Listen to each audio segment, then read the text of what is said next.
I sought shelter from the storm and found myself surrounded by enigmatic alien women.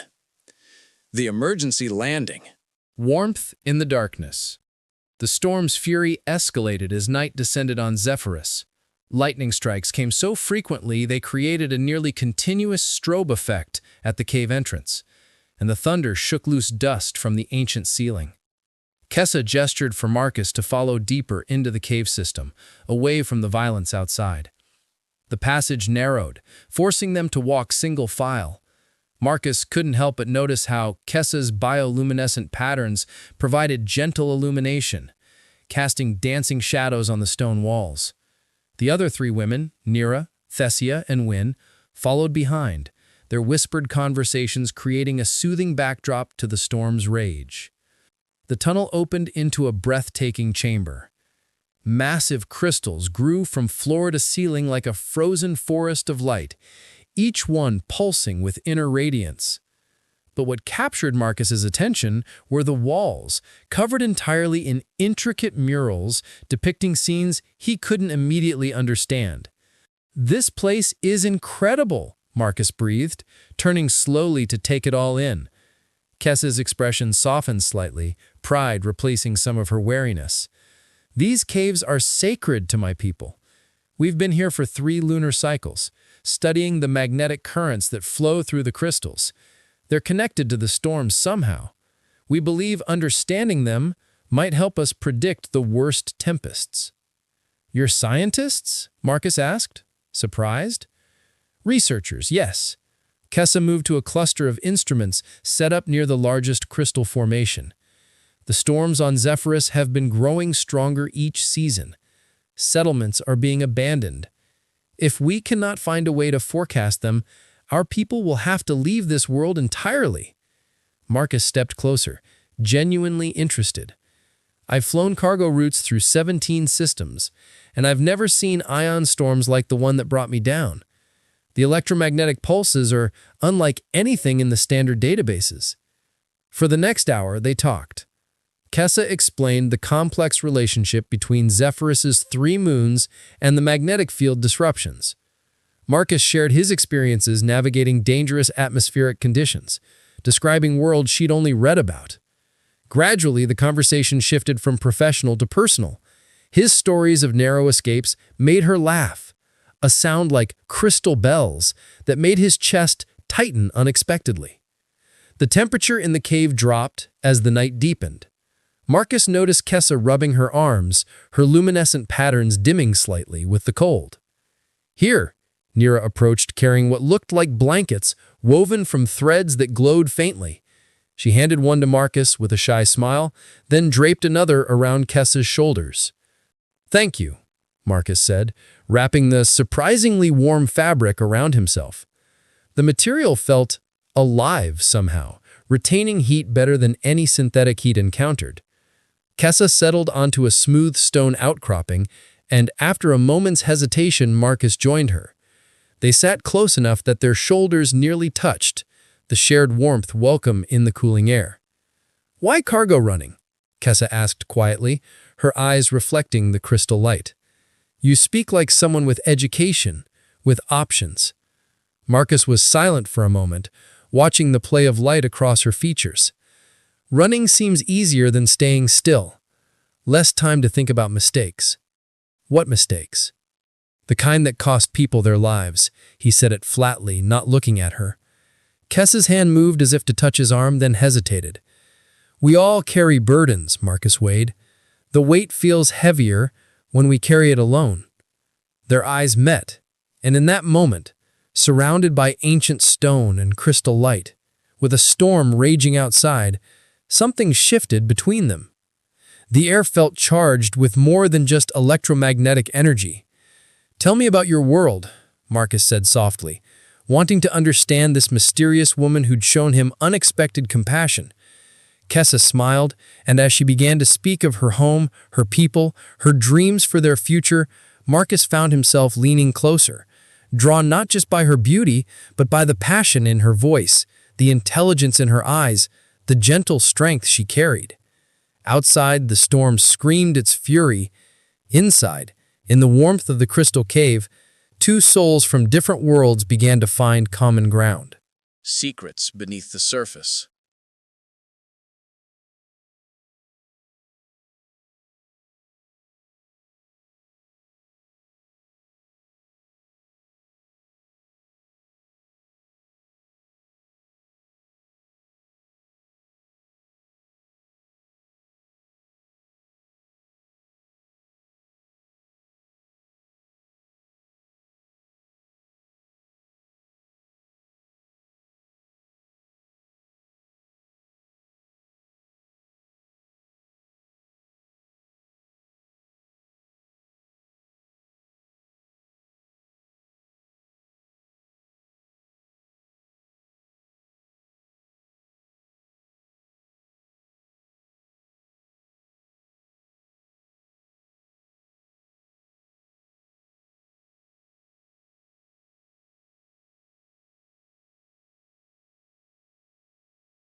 The storm within. The second night in the cave brought an unexpected intimacy. With Marcus's salvage navigation logs spread across Kessa's portable display unit, they worked side by side, deciphering coordinates and tracking codes. The other women had retired to a deeper chamber, leaving Marcus and Kessa alone in the crystal-lit space. "This routing makes no sense," Kessa murmured, leaning closer to examine the data. Her shoulder pressed against Marcus's, and neither moved away. "Your ship passed within range of 3 different relay stations, but the cargo never logged a custom scan." "Ghost routing," Marcus explained, acutely aware of her proximity, of how the soft glow of her skin illuminated the data screen. "Expensive, but it keeps packages off official records. I should have known that meant trouble." Kessa turned her head, and suddenly their faces were mere inches apart. Her eyes searched his. "You really didn't know what you were carrying?" "I swear it." His voice dropped to barely a whisper. "But I'm starting to understand what I found instead." The double meaning hung between them. Kessa's breath caught, her luminescent patterns flickering in a rhythm that seemed to match his own elevated heartbeat. For a moment, the data, the storm, the world beyond the cave, all of it faded. Then Kessa cleared her throat and turned back to the screen, though a slight tremor in her hands betrayed her composure. "The final destination code points to a private collector on Meridian Station, someone named Corvin Thrace." "I know that name," Marcus said, forcing himself to focus despite the warmth still radiating from where they'd touched. "He's a broker for high-end antiquities. If he has the other artifacts, then we need to get there before he sells them or disperses them further." Kessa pulled up a star chart, calculating distances. "But even if the storm clears tomorrow, my ship isn't equipped for interstellar travel. We're a research vessel, short range only." "My shuttle's damaged, but the core systems might be salvageable. If we can restore engine power and patch the navigation array," Marcus trailed off, thinking through the repairs needed. "It would take both of us working together.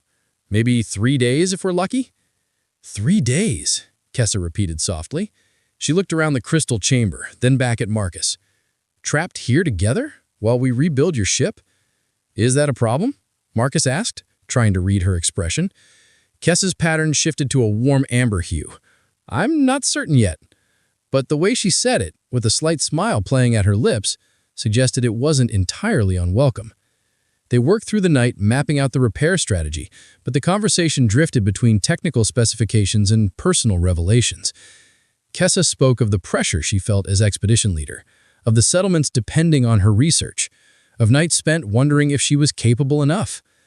"My people see me as confident, decisive," she said quietly, her fingers tracing patterns on the stone between them. "But sometimes I feel like I'm navigating blind, hoping I don't lead everyone into disaster." "You're not blind," Marcus said firmly. "You saw the connection between those symbols in my manifest when no one else would have. You're brilliant, Kessa." She looked up at him, vulnerability in her eyes. "How can you say that? You've known me barely 2 days." "Sometimes 2 days is enough."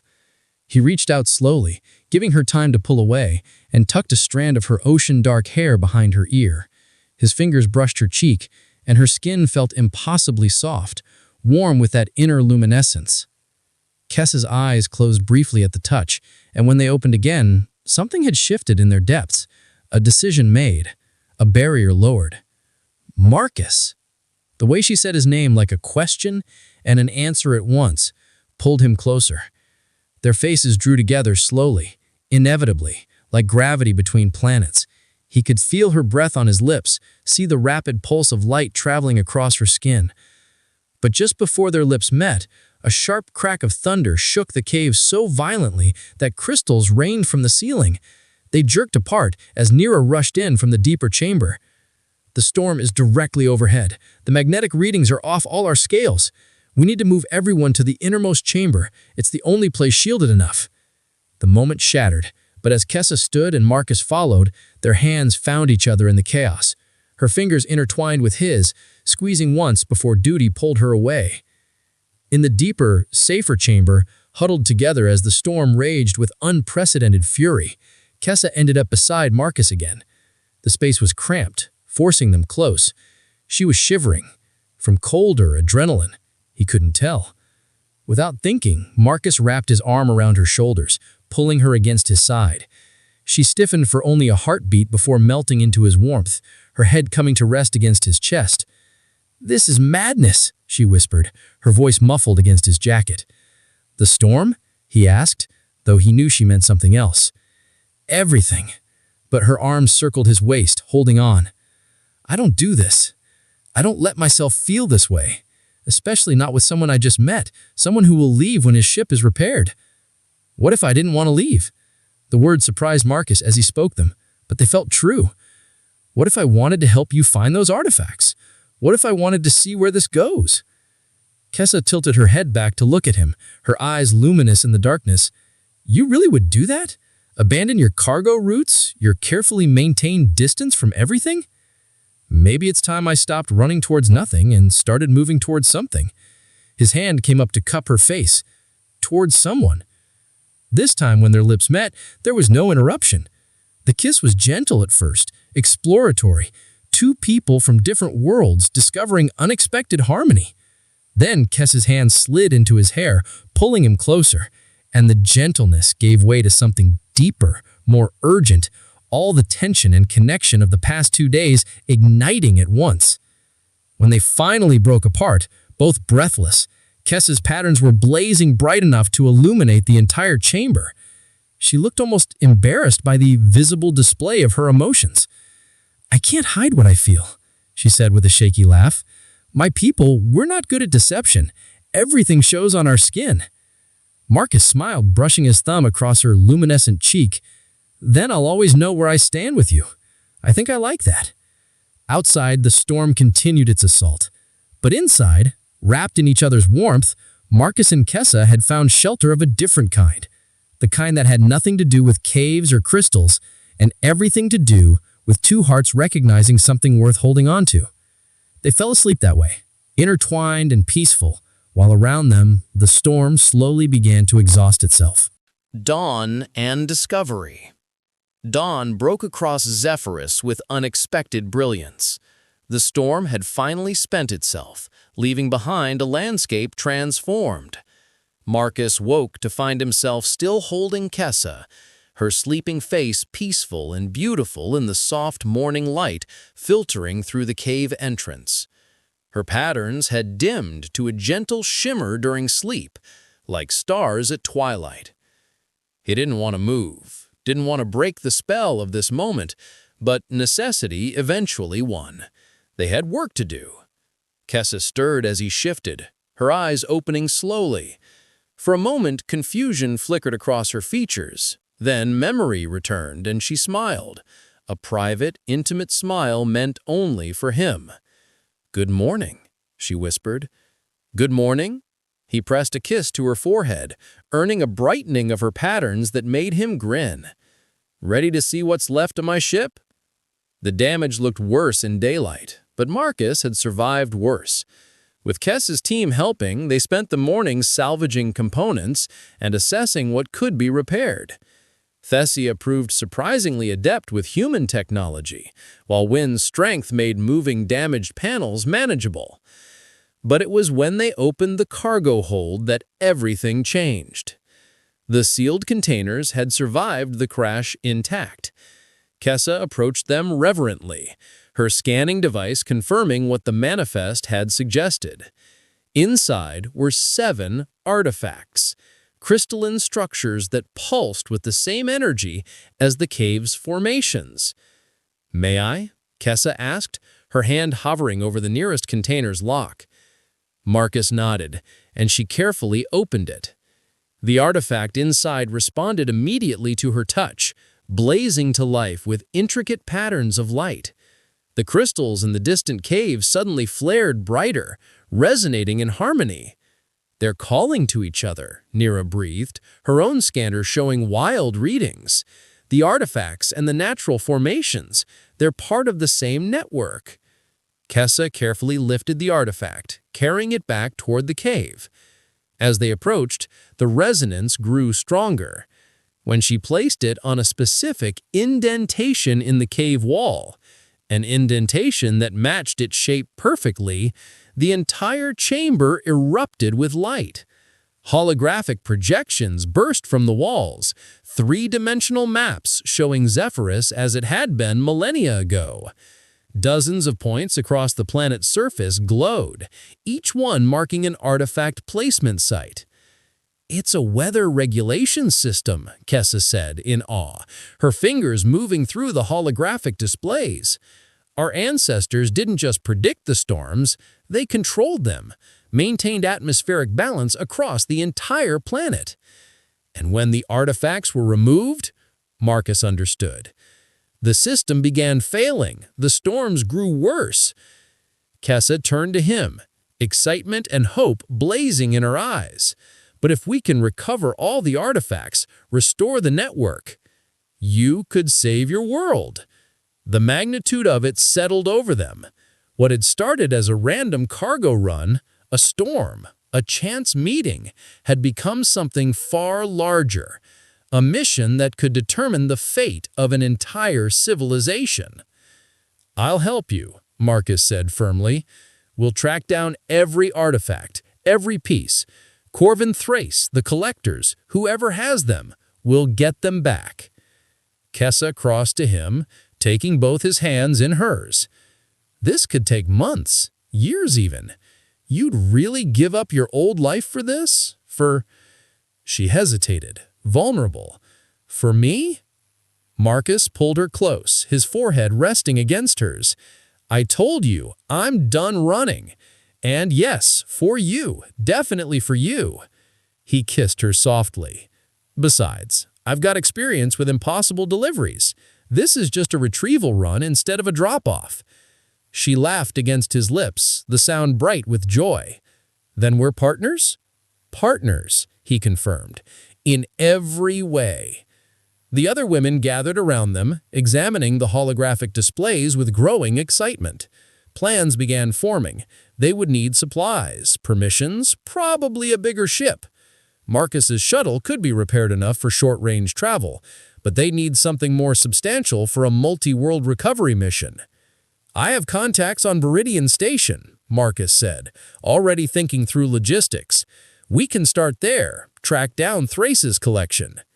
"And I can petition the Planetary Council for official support," Kessa added, her mind racing with possibilities. "This isn't just research anymore, it's planetary salvation. They'll have to provide resources."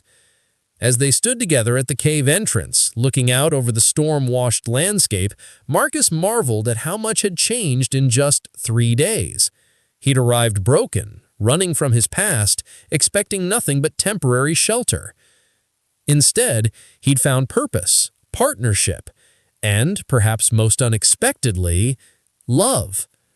Kessa squeezed his hand, and when he looked at her, her patterns were glowing with that warm amber light he was learning meant contentment, happiness. "Thank you," she said softly, "for crashing into my life." "Thank you for not killing me when I stumbled into your cave," he countered with a grin.